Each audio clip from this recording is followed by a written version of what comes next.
அந்த மாதிரி இருந்துட்டு போயிடணும். ஆனா நம்ம சாதிச்சுட்டே தான் இருக்கணும். சின்னதோ ஒண்ணு 5 ரூபாய் நம்ம சம்பாரிச்சாலும் அது சாதிச்சதுதான். 1 ரூபாய் கூட சம்பாதிக்காம இருந்தது நம்ம இப்ப சாதிக்கிறோம்ல, அது சாதிக்கிறது தான். ஆக்சுவலா கைஸ் ட்ரஸ்ட் மீ, நம்ம யாருமே நம்ம நம்ப கூடாது. ஆனா கடவுளை நம்ம நம்பலாம். அதுக்குன்னு எல்லாமே கடவுள் வந்து பார்த்துப்பாரு, கடவுள் வந்து பார்த்துப்பாரு அப்படியெல்லாம் இல்லை. நம்ம பண்ணிக்கிட்டே போகணும். ஒருத்தர் கண்மூடி தனமா நம்புறோம் அப்படின்னா அது கடவுள், அவ்வளவுதான்.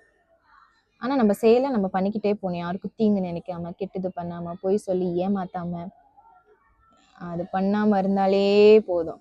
எங்க இருந்து வேணாலும் பகவானை கும்பிடலாம், எங்க இருந்து வேணாலும் நம்ம கடவுளை கூப்பிடலாம். அவர் தானா வந்து மனசார நம்ம எப்படி வேண்டுறோமோ அதுதான். அவரா நம்ம கிட்ட ஒண்ணுமே கேட்கல, நீ எனக்கு இது பண்ணு அது பண்ணது. நம்ம பண்ணி நம்ம கொடுக்கறதுலதான் இருக்குது பகவானுக்கு. நம்ம என்ன கொடுக்குறோமோ அதுதான்.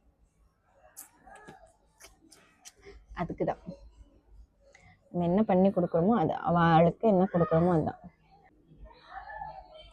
நம்மள ஒரு சிலர் சொல்லுவாங்க, நம்ம அப்படிப்பட்டவங்க இல்லைனாலும் ஒரு சிலர் நம்மள அப்படி சொல்லுவாங்க, நீ இப்படிதான், நீ அதுதான், உன்னால முடியாது அப்படின்னுட்டு. அப்புறம் நீ இந்த மாதிரி பர்சன், நம்ம அப்படிப்பட்ட பர்சனே இருந்திருக்க மாட்டோம், ஆனாலும் நம்மள சொல்லுவாங்க நீ அப்படிதானே. ஏன்னா அவங்களுக்கு பிளேம் பண்ணி பழக்கம் இல்லைங்களா. நம்ம ஒரு 2 வாட்டி வாங்கிட்டு, ஆக்சுவலி நம்மளே பிளேம் வாங்காத ஆளு, நம்ம திருப்பி பேசுற ஆளு, சரியான அடி கொடுக்குற ஆளு. ஆனா அவங்க என்ன பண்ணுவாங்க, 2 நாள் நம்ம சைலண்டா இருக்கிறப்போ, ஓ இவங்க அடங்கிட்டாங்க, இனிமே இவங்கள தான் உட்கார வச்சுட்டு நம்ம செய்யணும்னு செஞ்சிருவாங்க. ஆனா அவங்களுக்கு தெரியாது, நம்ம எந்திரிச்சு நின்னுட்டோம்னா அது எவ்வளவு பெரிய வலி அவங்களுக்கு கொடுக்கும்னுட்டு. ஆனா என்ன பண்றது, எந்திரிச்சு நின்று அவங்களுக்கு வலி கொடுத்தாதான் அவங்க வாய் மூடுவாங்கன்னும் போது நம்ம எந்திரிச்சு நிற்கதான் செய்யணுமே தவிர அங்கேயே உட்காந்து ஒதுங்கிடக்கூடாது, அப்படியே மூலையில உட்காந்துடக்கூடாது. அவ்வளவுதான். நம்ம எல்லாம் சாதிச்சுட்டே தான் இருக்கணும், நம்ம கையில காசு இருந்துகிட்டே தான் இருக்கணும். சும்மா வார்த்தையில இருக்காது, காசா நமக்கு முக்கியம், நம்மளுக்கு பாசம் தான் முக்கியம், ஜனங்க தான் முக்கியம், மக்கள் தான் நமக்கு தேவை அப்படின்னுட்டு ஒரு மண்ணாங்கட்டியும் இல்லை. அதுக்குன்னு காசு வந்தப்ப நம்ம அகங்காரத்துல அழியக்கூடாது. அவ்வளவுதான், அவ்வளவுதான் நான் சொல்றேன். வாங்க கைஸ், யாரெல்லாம் வீட்டுல உக்காந்துட்டு குழந்தைய பார்த்துண்டு இருக்கீங்களோ, கொஞ்ச நாள் நம்மளும் சாதிப்போம். எங்க தாத்தா ஒண்ணு சொன்னாங்க, சொல்லட்டுமா?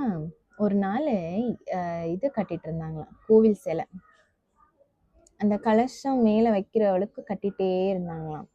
அப்போ இந்த மாமரத்துல இருக்கிற இலை வந்து என்ன பண்ணுச்சான், என்ன நீ இவ்வளோ நாள் அது நீ கட்டிட்டு இருக்கிறதுக்கு, உன்னால இவ்வளோ சீக்கிரம் மேலவே வர முடியல அப்படின்னுட்டு. ஒரு நாள் காத்துல அந்த இலை என்ன பண்ணுச்சான், சிலைக்கு மேல நின்னுடுச்சான். அப்போ அந்த இலை வந்துட்டு சிலையை பார்த்து சொல்லிச்சான், இங்க பாரு, நீ எவ்வளவு நாளா நீ வந்துட்டு கட்டிட்டு போற, நீ இது வரைக்கும் மேலே வரல, நான் எவ்வளவு சீக்கிரம் மேல வந்துட்டேன் பாரு, இப்போ உன்னோட மேல இருக்கேன் அப்படின்னுட்டு. ஆனா அந்த சிலைனால ஒண்ணுமே சொல்ல முடியல. நான் என்ன சொல்றது, நான் இப்படிதான் வருவேன், எனக்கு படிப்படியா வந்துதான் பழக்கம், ஒரே முட்டை அப்படியே வச்சியும் பழக்கம் இல்லை, மேலேருந்து கீழே கட்டுற பழக்கமும் இல்லை அப்படின்னுட்டு சொல்லிட்டு விட்டுடுச்சான். ஆனா அதுக்கு எனக்கு ரொம்ப ஜம்பம் கொடிச்சுக்கிச்சு, நான் இப்படிதான், நான் அப்படிதான், நான் இது பண்ணுவேன் அது பண்ணுவேன் அப்படின்னுட்டு. அப்புறம் என்னாச்சு, ஒரு நாள் காத்து, பயங்கர காத்து, அதே காத்துல அந்த இலை பறந்து கீழே விழுந்துருச்சு. அப்போ அந்த சிலை சொல்லிச்சான், திடீர்னு மேல வரவன் எல்லா டைமும் மேலே இருந்துட மாட்டான், ஒரு நாள் இப்படிதான் கீழே சரியாதான் செய்யணும், அதே நீ படிப்படியா முன்னேறி வா, படிப்படியா மேல வா, என்னானாலும் உன்னை கீழே சறுக்க முடியாது, அப்படிதான் நான் அப்படின்ட்டு. அதனால சின்னதுல இருந்தே ஆரம்பிக்கும். இப்போ எனக்கு எதுவுமே தோணலை, நான் இப்போ வந்து என் பொண்ணு கூட நான் இருக்கணும். ஏன்னா வந்துட்டு இப்போதான் பசங்கள்லாம் அம்மா அம்மான்னு இருக்குவாங்க. ஒரு டைம் வளர்ந்த பிறகு, அதுக்கப்புறம் அவங்க ஸ்கூலுக்கெல்லாம் போன பிறகு நம்ம கூட இருக்க மாட்டாங்க.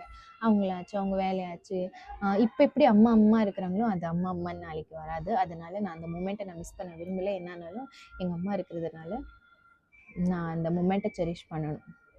ஒரு 2 days எனக்கு ஒரு மாதிரியாக இருந்தேன். பட் எப்போ எனக்கு அந்த விழிப்புணர்வுன்னு ஒன்று வரும் பாருங்க, அந்த விழிப்புணர்வை நம்ம எந்திரிச்சிடணும், திருப்பி உட்காரக்கூடாது. அந்த விழிப்புணர்வுலேருந்து நான் எந்திரிச்சு வந்ததுலேருந்து இனிமேல் என்னானாலும் நான் இப்படிதான், அவ்வளோதான், இதுதான் நான் பண்ணணும், இவ்வளோதான், வேற எதுவும் இல்லை. போட்டுட்டேங்க பாருங்க. ஆக்சுவலி நான் சின்னதாக தான் போட்டேன், ஆனால் இது ரொம்ப பெருசாகிடுச்சு. பட் ஸ்டில் எனக்கு தெரிஞ்ச அளவுக்கு நான் போட்டிருக்கேன். இதுதான். தேங்க்யூ கைஸ் ஃபார் வாட்சிங் திஸ் வீடியோ. நெக்ஸ்ட் வீடியோவில் பார்க்கலாம். பாய் பாய். உங்களுக்கு லாஸ்ட்டில் இது வந்துட்டு எப்படி கலர் வந்துக்குதுன்னு காமிக்கிறேன். ஐலைனர் வீடியோ போடல. ஆக்சுவலி நான் டெய்லியில் ஆல்டர்னேட் டேஸில் போடலாம்னு நினைக்கிறேன். ஆனால் டைம் கிடைக்க மாட்டேங்குது. டைம் கிடைச்சாலும் நான் கொஞ்சம் சோம்பேறியா சரி நம்ம மோட்டிவேஷன் பண்ணி பண்ணலான்னு பண்ணும்போது பாப்பா நம்மளை விட மாட்டேங்கிறாங்க. நான் இனிமேல் போடணும்.